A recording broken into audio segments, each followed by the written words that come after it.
केवल मुक्ति पा जाना एक अलग विषय है, पर भक्ति के साथ में मुक्ति को पाना एक अलग विषय है।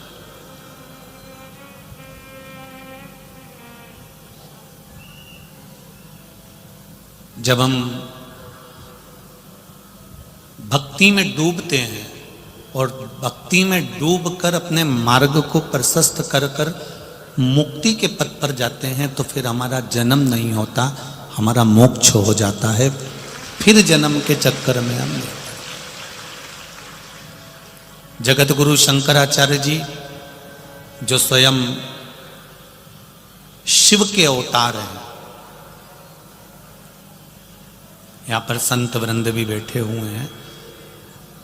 जगत गुरु शंकराचार्य जी जो स्वयं शिव के अवतार हैं, शंकर जी के अवतार हैं,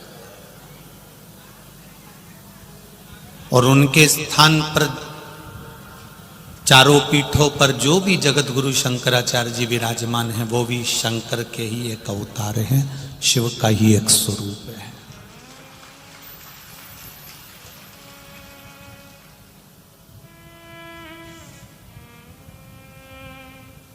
जगत गुरु शंकराचार्य जी ने एक बात अपने समय की अवस्था में कही थी कि पुनरपि जननम और पुनरपि मरणम के प्रपंच से छूटना है।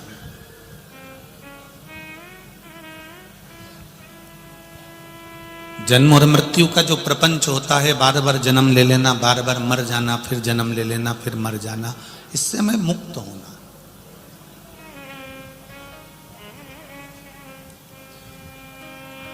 जन्म और मृत्यु के प्रपंच से मुक्त कब होंगे? जब हम एक परमात्मा के चरणारविंद तक पहुंच जाएं, एक शून्य तक हम पहुंच जाएं कि इसके बाद कुछ है ही नहीं।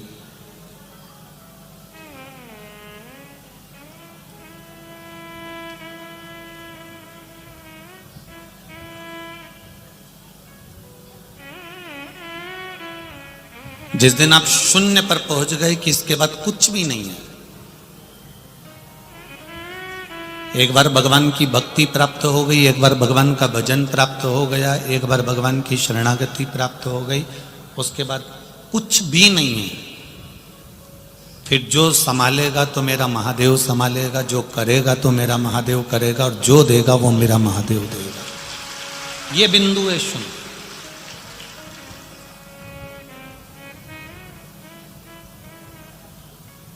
कोई जलगांव से आया है, कोई धूलिया से आया है, कोई नासिक से आया है, कोई कहीं से, कोई कहीं से, औरंगाबाद, कोई पैठन, कोई नांदेड़, तो वहां से मालेगांव अगर तुमने देखा होगा तो किलोमीटर लिखा होगा। बोलो लिखा था? अब तुम्हारे गांव से जितना भी किलोमीटर लिखा हो, कोई 50 किलोमीटर, कोई 25 किलोमीटर, कोई 20 किलोमीटर, कोई 10 किलोमीटर, कोई 100 किलोमीटर, कोई 150 किलोमीटर, कोई 200 किलोमीटर, ठीक है? समझना जरा, शून्य के महत्व को समझिए, परमात्मा के चरणारविंद के महत्व को समझिए। आप अपने गांवों से चले तो वहां से 50 kilometre, 100 kilometre, 25 kilometre, 20 kilometre, 10 kilometre लिखा था। अपन मान के चलो कि 15 किलोमीटर लिखा था। अब आपके यहां जितना भी लिखा हो, अब 15 से तुम्हारे गांव से आगे बढ़े तो कितना हो गया? 1 किलोमीटर आगे बढ़े कितना हो गया? 14। और आगे बढ़े तो बोलते जाओ 13, और आगे बढ़े तो 12, और आगे बढ़े 11, बढ़ते बढ़ते फिर 10, 9, 8, 7, 6, 5, 4, 3, 2। अब मालेगांव कितना किलोमीटर रह गया? 1 किलोमीटर। अब 1 किलोमीटर पे पहुंच गए, फिर आगे गए तो मालेगांव पर लिखा था, जम के बताइए, 0 लिखा है, 0 लिखा है। मतलब तुम मालेगांव पहुंच गए हो, अब मालेगांव के अंदर पहुंच गए हो, अब तुम्हें इससे आगे कहीं नहीं जाना है, तुम मालेगांव के अंदर पहुंच गए। उसी तरह बचपन, जवानी, अधेड़ी, बुढ़ापा से चलते चलते चलते चलते चलते चलते जब तुम भगवान देव अधिदेव महादेव के नजदीक पहुंच जाओ और तुम्हारा मन देव अधिदेव महादेव में लग जाए तो समझ लेना कि अब तुम वहां तक पहुंच चुके हो जहां तुम्हें जाना था। अपनी मंजिल तक आ गए तो शून्य हो गया। अब तुम्हें कुछ अच्छा लगता ही नहीं है। अब तुम टीवी भी चालू करते हो तो तुम्हें कथा किसी में अच्छा लगता ही नहीं है। क्या देखना, मैंने देख ली, 2 बजे से 5 बजे तक कथा आती है, मैं देख लेती हूं बस। और अगर कथा टीवी पे नहीं सुन पाते हो तो मोबाइल पर सुनते हो। मतलब तुम्हें कुछ भी अच्छा नहीं लग रहा। मतलब अब तुम मालेगांव पहुंच चुके हो, मतलब तुम अब शंकर के हो चुके हो। तुम्हें कोई ज्यादा ज्ञान भी देता है तो तुमको ठीक नहीं लगता, कोई तुमको बहुत सारी बातें भी बताता है तो तुमको ठीक नहीं लगता। तुम्हें केवल एक ही बात आती है कि सारी समस्या का हल एक लोटा जल, इसके सिवाय तुम्हें कुछ नहीं आता। हम ना तो पढ़े हैं, ना हम लिखे हैं, ना हम कुछ जानते हैं, ना हम में विद्वत्ता है। हम तो केवल इतना जानते हैं कि वो महादेव हमारा है और हम महादेव के हैं। बस शून्य प्राप्त हो गया। अब उस शून्य पर हम पहुंच गए कि इसके बाद में कुछ भी नहीं है, कुछ भी नहीं।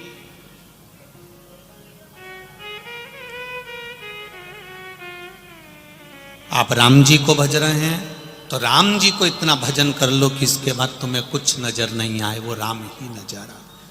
आप कृष्ण को भज रहे हैं तो कृष्ण ही नजर आए।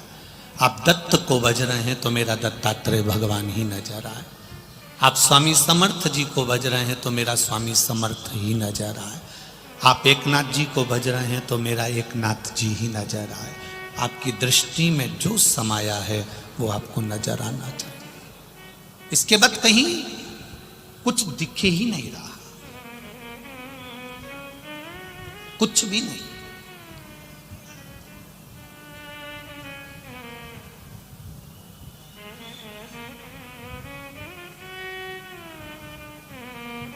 पैसे से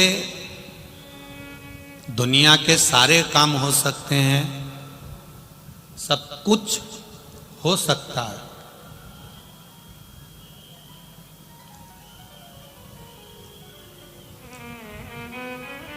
पैसे से सुंदरता भी बिक सकती है।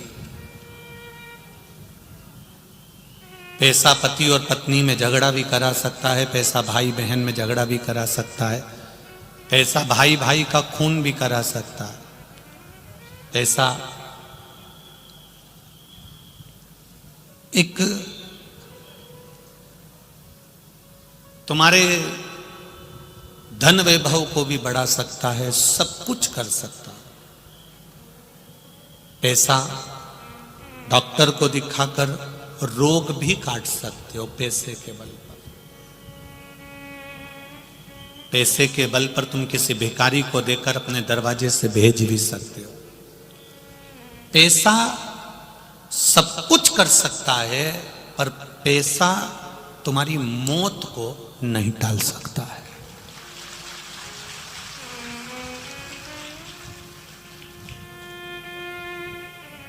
मौत पैसे से कभी नहीं टलती, मौत महाकाल के नाम से टल जाती है।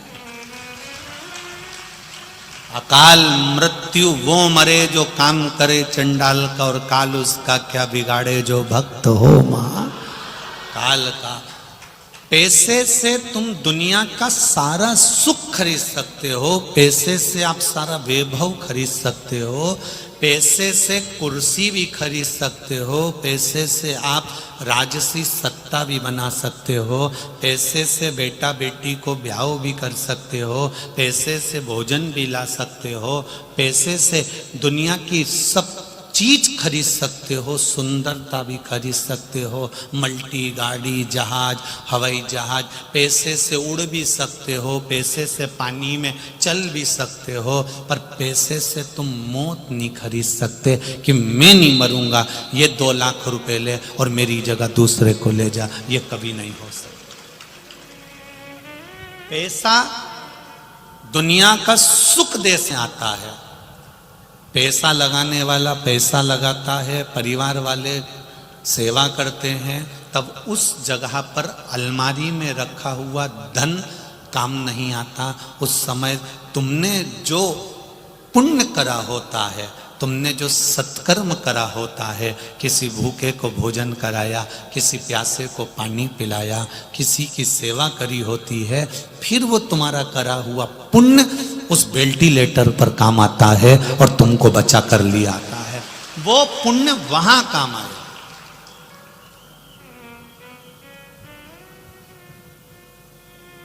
एक बात बहुत अच्छे से अपनी जिंदगी में उतार कर रखना, जितने लोग यहां आते हैं कथाओं में, पंडाल में कथा सुनने आते हैं, उनसे एक बात कहना चाहेंगे, अपनी जिंदगी में उतारना, कहीं हमसे कोई पाप तो नहीं हो रहा, उसको समझना।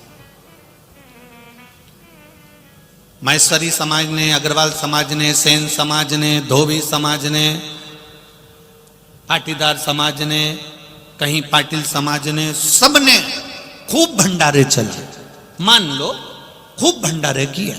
कोई पोया बांटा, कोई चाय बांटा, कोई कॉफी बांटा, कोई दूध बांटा, कोई पूड़ी बांटा, कोई सब्जी बांटा, कोई बिस्कुट बांटा, कोई सामान बांटा। उनने पुण्य कमाने के लिए आपको दिया। अब आपने लेने के बाद में थोड़ा सा खाकर पूरी भरी की भरी प्लेट अगर कहीं एक कोने में ले जाकर फेंक दी तो तुम पुण्य कमा कर नहीं ले जा रहे हो, तुम पाप कमा कर ले जा रहे हो। उसने पुण्य कमाने के लिए तुमको दिया था और तुमने जितना खाना था तुमको उतना लेना था।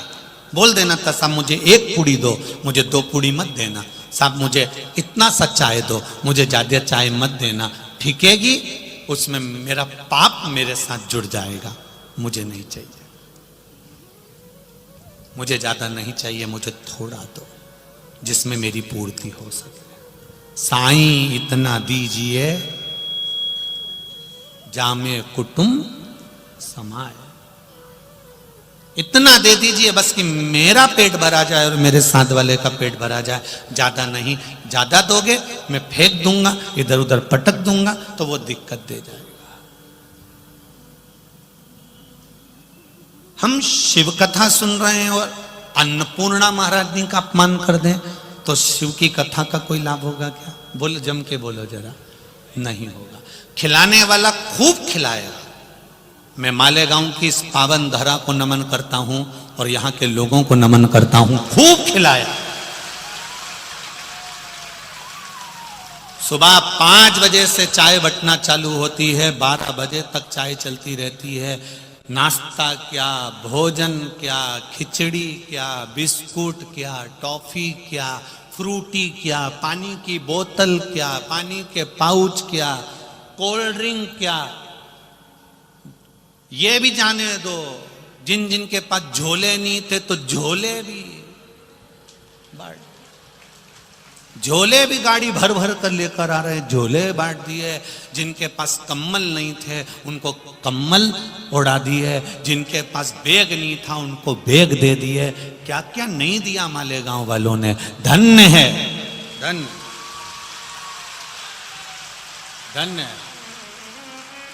खूब लुटाया, खूब जितना बन सकता था।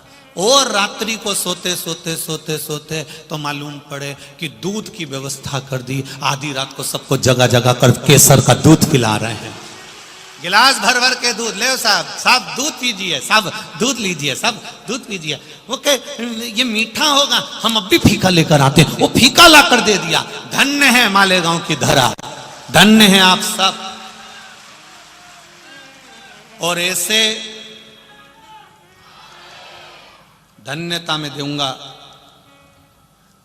ऐसे आदरणीय दादा बाबू भूसे जी को भी धन्यवाद दूंगा और उनके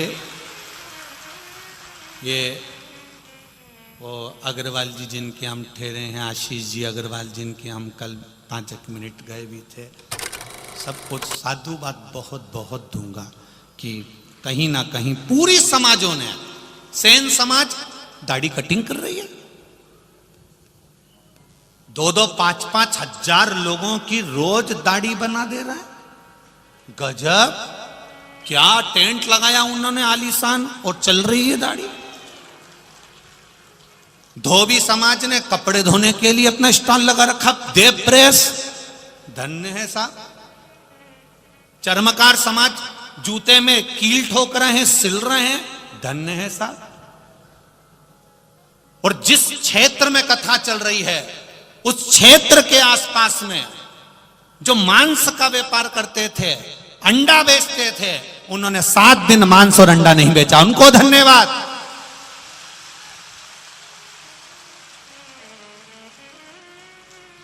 उनको नमन करता हूं, मैं प्रणाम करता हूं, आपकी भक्ति को नमन करता हूं, जिनने अपना व्यापार छोड़कर कथा का रसतत्व ग्रहण करा।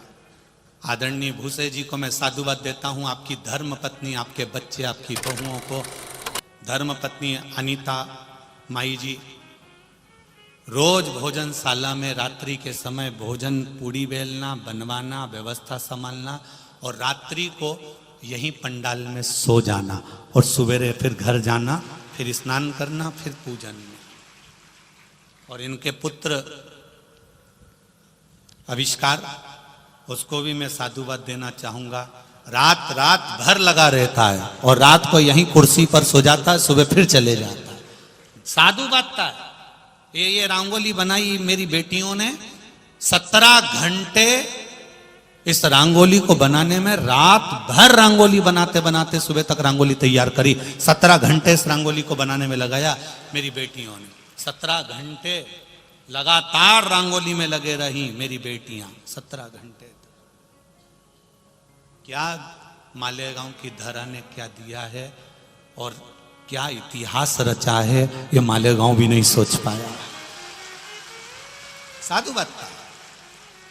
और प्रशासन, पुलिस प्रशासन हो, यहाँ के कलेक्टर, एसपी, डीएसपी, एसडीएम जो भी हैं, इन सबको बहुत बहुत साधुवाद। क्या सुंदर व्यवस्था पूरी पुलिस प्रशासन ने संभाली है, बहुत बहुत साधुवाद। चाहे वो नगर निगम हो, नगर पालिका हो, जो भी हो, यहाँ का बहुत साधुवाद। आपका प्रेम, इस कथा में पूरे मालेगांव के लोगों का प्रेम दिखा है और प्रेम परोसा गया है, प्रेम ही परोसा, धन मूल नहीं। और यही तो पुण्य की बात है। जितने लोग इस पंडालों के अंदर बैठे हुए हैं, उतने पंडालों के चारों तरफ खड़े हुए हैं। जितने खड़े हैं उससे दुगने रोड पर बैठे हुए हैं, चारों तरफ इस ग्राउंड की रोड पर चारों तरफ बैठे हैं। ये इतना प्रेम और इतनी वात्सल्यता शिव के प्रति आपकी है, तो क्या शंकर भगवान की आपके प्रति नहीं होगी? वो भी तो कृपा सागर है, वो भी तो करुणा सागर है। उसकी दया, उसकी करुणा, उसकी वात्सल्यता हमारे साथ।